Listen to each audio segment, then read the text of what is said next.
समय भीतर कोई रहस्यमयी शक्ति 3 प्रश्न पूछती है और जो उत्तर न दे सके वापस नहीं आता। बाबा, मेरी बेटी जंगल में कहीं गुम हो गई है।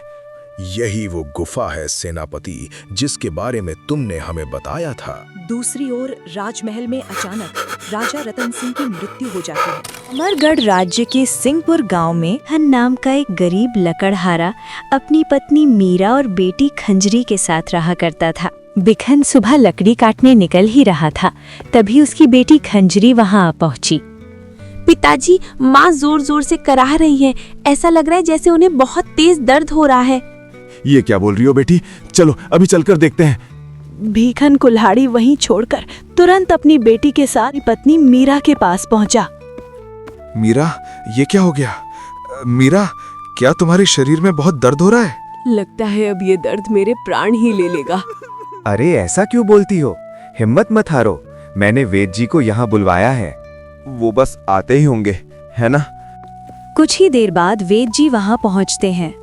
हाँ, आइए आइए वैद्य जी, मैं बड़ी बेसब्री से आपका ही इंतजार कर रहा था। बात यह है कि सुबह से मेरी पत्नी दर्द से करहा रही है। आखिर इतने लंबे इलाज के बाद भी ठीक क्यों नहीं हो रही है? मामला क्या है? देखो भीकन, तुम्हारी पत्नी को एक दुर्लभ बीमारी है, जिसका इलाज एक दुर्लभ जड़ी बूटी से ही संभव है। वो जड़ी बूटी जंगल में ही मिलती है। अरे अगर ऐसी बात है तो आप मुझे बताइए ना, वो कहाँ मिलती है? मैं उसे ढूंढ कर ले आऊंगा, बताइए। देखो, तुम्हें उस जड़ी बूटी की पहचान नहीं है भीखन, इसीलिए तुम अपनी बेटी को मेरे साथ भेज दो।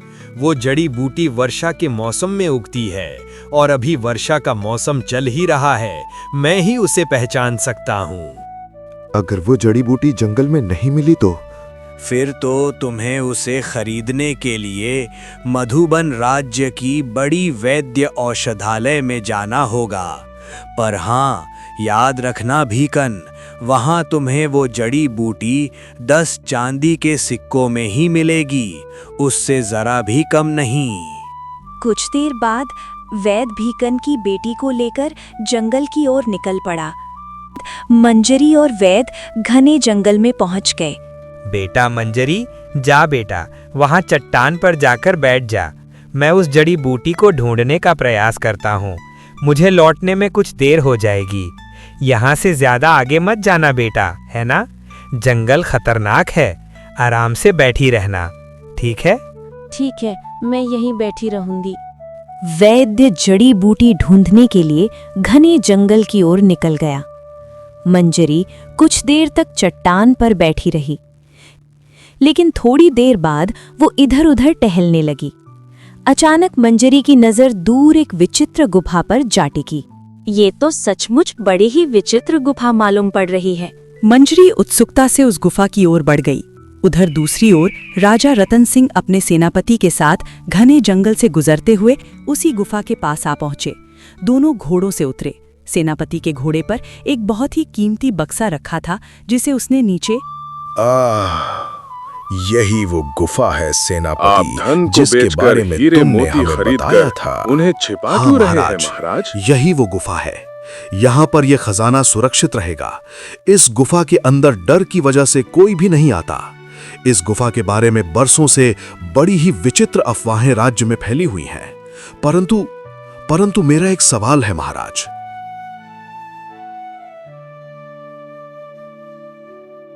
सेनापति जी, काफी समय से राजमहल में धन चोरी हो रहा था, इसलिए मैंने पूरा धन बेचकर दूसरे राज्य से सोना चांदी, हीरे मोती और जवाहरात मंगवा लिया। क्या महाराज, हमारे राजमहल में राजद्रोही भी हैं? हाँ सेनापति, कोई तो अपना ही है जो धन चोरी करवा रहा है। उसे तो हम पकड़ ही लेंगे। ये सब दूर खड़ी मंजरी सुन रही। फिर राजा और सेनापति गुफा के भीतर जाकर रख देते हैं। तभी राजा की नजर अचानक मंजरी पर पड़ जाती है। ओ, तो यही लड़की है जो महल जाकर मेरी खबर देती है। हे भगवान, कहीं राजा जी ने मुझे देख तो राजा नहीं लिया? रतन सिंह बाहर आकर मंजरी को पकड़ लेता है। बोल लड़की, तू कौन है? किसने तुझे जासूसी करने भेजा है? महाराज, मैं तो एक गरीब लकड़हारे की बेटी हूँ। अपनी माताजी के लिए जड़ी बूटी लेने आई थी, तभी आपको देख लिया। लगता है महाराज ये लड़की ऐसे नहीं बताएगी। चलिए इसे बंदी बनाकर राजमहल ले चलते। दूसरी ओर वेद जी चट्टान के पास पहुंचते हैं। अरे बेटी मंजरी, लगता है मंजरी पहले ही घर जा चुकी है। मैंने कहा था बेटी जंगल खतरनाक है, फिर भी चली गई। चलो कोई नहीं। वैद जी जंगल से गुजर रहे थे, तभी उन्हें एक झोंपड़ी दिखाई देती है। वे उसकी ओर बढ़ते हैं। भीखन वहां ध्यान से सुनता है। अरे भाइयों, महल से खबर आई है, राजा रतन सिंह अपना धन यहीं कहीं जंगल में छुपाने आया है। सरदारनी को देना है, हमें बहुत सारा धन मिलेगा। अरे बाप रे, ये तो राजा रतन सिंह का धन चुराने की बात कर रहे हैं। और महल में कौन है वो सरदारनी जो इन्हें खबर दे रही है? ये बात तो मुझे राजा जी को बतानी ही होगी। वैद जी जल्दी से बिखन के घर पहुंचते हैं। वैद्य जी, आप आ गए? दवा मिली या नहीं? खंजरी कहाँ रह गई? खंजरी तो आ गई होगी ना बिखन। वो तो वहां से कब की आ जानी चाहिए थी। नहीं वैद्य जी, घर पर तो नहीं आई। कहीं वो जंगल में ही तो नहीं रह गई। लगता है बिखन वो बच्ची जंगल में ही कहीं भटक गई है। वो जंगल ठीक नहीं है बेटा, वहाँ डाकू हैं, चोर हैं, हर मोड़ पर खतरा बैठा रहता है। मेरे मन को बड़ा अनहोनी का डर लग रहा है। खंजरी सुरक्षित नहीं होगी वहाँ। मैं उसे ढूंढने जाऊंगा, चाहे जंगल हो या डाकू। मेरी बेटी को कुछ नहीं होना चाहिए। भीकन जंगल में इधर उधर भटकता है, अपनी बेटी को ढूंढता है, लेकिन मंजरी उसे कहीं नहीं मिलती। आँख में वो उदास होकर एक पेड़ के पास आकर रोने लगता है। तभी वहां से एक साधु बाबा गुजर रहे थे। वत्स, इस सुनसान जंगल में तुम अकेले क्यों बैठे हो और तुम्हारी आंखों से ये आंसू क्यों बह रहे हैं? बाबा, मेरी बेटी जंगल में कहीं गुम हो गई है। मैं उसे ढूंढने आया हूँ, पर वो मुझे कहीं नहीं मिल रही। वत्स, घबराओ मत। जो खोया है वो अभी बहुत दूर नहीं गया है। बाबा, मैं जंगल का कोना कोना छान चुका हूँ, पर मेरी बेटी का कोई पता नहीं। मेरा मन बहुत घबरा रहा है। तुम्हारी बेटी को राजा रतन सिंह के सिपाही राजमहल की ओर ले गए हैं। ये सब संयोग नहीं, विधि का विधान है। राजा? एक गरीब लकड़हारे की बेटी का राजा से क्या लेना देना बाबा? याद रखो पुत्र, जब अन्याय राजमहल से शुरू होता है तो उसका अंत भी वहीं होता है। दूसरी ओर राजमहल में अचानक राजा रतन सिंह की मृत्यु हो जाती है। अभी तक किसी को उनकी मौत की कोई स्पष्ट खबर नहीं थी। तभी वैद्य बताते हैं कि महाराज को किसी ने विष दे दिया है। ये सुनते ही सेनापति सन्न रह जाता है। महाराज की मृत्यु के बाद पूरे राजमहल में सन्नाटा छा गया। चारों ओर भय का माहौल है, क्योंकि पड़ोसी राज्य कभी भी आक्रमण कर सकते हैं। महाराज की कोई संतान भी नहीं है। अब राज्य की बागडोर कौन संभालेगा? क्यों ना महारानी जयवंता जी से इस विषय में विचार किया जाए। सेनापति जी महारानी जयंता के कक्ष की ओर बढ़ने लगते। रानी जी, महाराज की दुर्भावनापूर्ण मृत्यु के बाद आसपास के राज्य इस स्थिति का कभी भी लाभ उठा सकते हैं। तो अब हम क्या कर सकते हैं सेनापति जी? महारानी जी, यदि आप बुरा न माने तो मेरा विचार है कि जब तक गद्दी का कोई योग्य शासक ना मिले तब तक राज्य की बागडोर आप ही संभालें। सेनापति जी, मैं संकोच में हूँ, लेकिन यदि आप इतना कह रहे हैं तो मैं आप जैसे योग्य सेनापतियों की सहायता से राज्य संभालने का प्रयास करूंगी। लेकिन राज्य को सुव्यवस्थित ढंग से चलाने के लिए सेनापति जी धन की आवश्यकता होगी। उसका प्रबंध हम कैसे करें? वो आप मुझ पर छोड़ दीजिए महारानी जी, धन की व्यवस्था मैं कर लूंगा।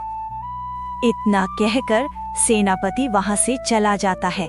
सेनापति सिपाहियों को बुलाकर कहता है, पूरे राज्य में ऐलान कर दो, जो गुफा से राजा रतन सिंह जी का धन लाएगा उसे उसकी इच्छा अनुसार इनाम दिया जाएगा। ये सब पीछे खड़ी महारानी जयवंता सुन रही थी। सिपाही पूरे राज्य में गांव-गांव घूमकर ऐलान करने लगते हैं। वही ऐलान बिखन के कानों तक भी पहुंच जाता है। ये सुनते ही बिखन ठिठक जाता है और उसके मन में कई सवाल एक साथ उमड़ने लगते हैं। अगर मैं गुफा से वो धन ले आऊं तो महाराज से इनाम भी मिल जाएगा और मेरी बेटी भी सुरक्षित लौट आएगी। पर यह काम इतना सरल नहीं हो सकता, वरना महाराज या सेनापति स्वयं गुफा तक क्यों ना पहुंचे। इस ऐलान के पीछे अवश्य कोई रहस्य है। फिर भी अपनी बेटी के लिए ये जोखिम उठाना ही होगा, चाहे अंजाम। सोचते हुए बिखन हिम्मत जुटाकर गुफा की ओर बढ़ता है। जैसे ही वो गुफा के पास पहुंचता है, उसकी नजर एक डरावने दृश्य पर ठहर जाती है। भीकन देखता है कि वो सोने जेवरों से लदी रहस्यमयी औरत किसी अजनबी से गुप्त बातें कर रही थी। कमीने, राजा ने तुझे राज्य से निकाल फेंका, फिर भी तू उसका धन नहीं ला सका घनराज। क्या यही तेरी वफादारी है? सरदारनी में धन लाने के लिए कई लोगों को भेजा, पर कोई भी जीवित लौटकर नहीं आया। वो गुफा मौत का द्वार है। कहते हैं भीतर कोई रहस्यमयी शक्ति 3 प्रश्न पूछती है और जो उत्तर न दे सके वापस नहीं आता। मुझे बहाने नहीं चाहिए घनराज, बस 2 दिन हैं। उससे पहले कि रतन सिंह के आदमी गुफा का धन ले जाएं, तुझे हर हाल में वो धन चुराना होगा, वरना मौत तेरा इंतजार करेगी। इतना कहकर वो रहस्यमयी औरत मुड़कर चिल देती है। उसी पल उसे देखकर बिखन सन्न रह जाता है। हे प्रभु, तो यही है सरदारनी जिसका नाम सुनकर ही लोग कांपते हैं। मैंने सपने में भी ऐसा नहीं सोचा था। सरदारनी के वहां से जाते ही बिखन धीरे धीरे गुफा की ओर बढ़ता है। उसका दिल जोर जोर से धड़क रहा था, लेकिन अपनी बेटी को बचाने के लिए वो डल को दबाकर गुफा के अंदर चला जाता है। जैसे ही वो गुफा के भीतर पहुंचता है, अचानक एक रहस्यमयी आवाज गूंजती है। रुक जाओ, जो भी इस गुफा का धन लेना चाहता है उसे पहले 3 प्रश्नों का उत्तर देना होगा। दुनिया में सबसे बड़ा बल किसका होता है? सच्चाई और हिम्मत का। दुनिया में सबसे बड़ा धन क्या है? परिवार और अपनों का प्यार। वो कौन है जो बिना स्वार्थ के सब कुछ त्याग सकता? पिता अपने संतान के लिए। तुमने तीनों प्रश्नों के सही उत्तर दिए हैं। ये धन अब तुम्हारा है। बिखन गुफा से वो खजाना लेकर सीधे राजमहल पहुंचता है। दरबार में पहुंचकर वो सेनापति से कहता है, मैं वो व्यक्ति हूँ जो गुफा से ये धन लेकर आया है। अब मेरी 2 मांगे हैं। पहली, मेरी बेटी को तुरंत रिहा किया जाए, और दूसरी, मुझे इस राज्य का अधिकार दिया जाए, क्योंकि सच्चाई के लिए लड़ने वाला ही सच्चा शासक होता है। सेनापति और दरबार के लोग सच्चाई जानकर सरदारनी को पकड़ लेते हैं।